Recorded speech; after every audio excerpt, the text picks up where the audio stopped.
رسول اللہ صلی اللہ علیہ وسلم فرماتے ہیں اخوف ما اخاف علی امتی الشرک الاصغر، فرمایا مجھے سب سے زیادہ جو خوف ہے اپنی امت پر وہ یہ کہ ریاکاری کریں گے، دکھلاوا کریں گے۔ فرمایا من راء راء اللہ بہ ومن سمع سمع اللہ بہ، جو لوگوں کو اپنی نیکی سنوانا چاہتا ہے رب سنوا دیتا ہے، جو دکھانا چاہتا ہے رب دکھا دیتا ہے، لیکن اللہ کے پاس اس کے لیے کچھ نہیں ہوگا۔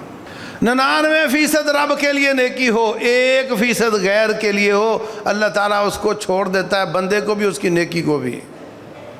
من عمل عملا اشرک فیہ معی غیری ترکتہ وشرکہ، جو نیکی کرتا ہے اس میں تھوڑا سا کسی اور کا حصہ رکھ لیتا ہے، میں اس کی نیکی کو بھی چھوڑ دیتا ہوں، اس بندے کو بھی چھوڑ دیتا ہوں۔ مجھے نہیں چاہیے، مجھے تو وہ چاہیے جو خالص میرے واسطے کیا گیا ہو۔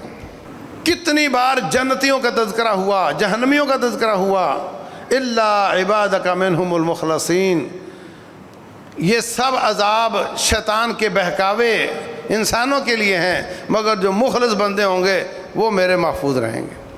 اللہ نے حکم دیا وما امروا الا لیعبدوا اللہ مخلصین لہ الدین، نیکی کرنی ہے تو خالص اللہ واسطے کرنی ہے، اس میں کوئی حصہ کسی اور کا نہیں ہونا چاہیے۔ اس وقت اپنی نیکی کا اظہار کرنا، اس کے لیے تو لاکھوں روپیہ میڈیا پہ لگایا جا رہا ہے، نیکیوں کو چھپانے کے لیے کوئی کوشش نہیں ہو رہی الا ماشاء اللہ۔ وہ 3 لوگ جو غار میں چھپ گئے تھے، اوپر سے پہاڑ سلائیڈ کر گیا تھا، تینوں نے اپنی نیکیاں پیش کر کے کیا کہا تھا؟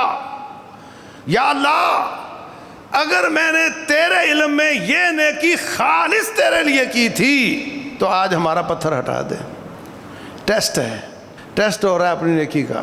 اگر میں نے یہ نیکی خالص تیرے لیے کی تھی تو پتھر ہٹا دے۔ رب نے پتھر ہٹا کر کے بتا دیا کہ تو نے خالص میرے لیے کی تھی۔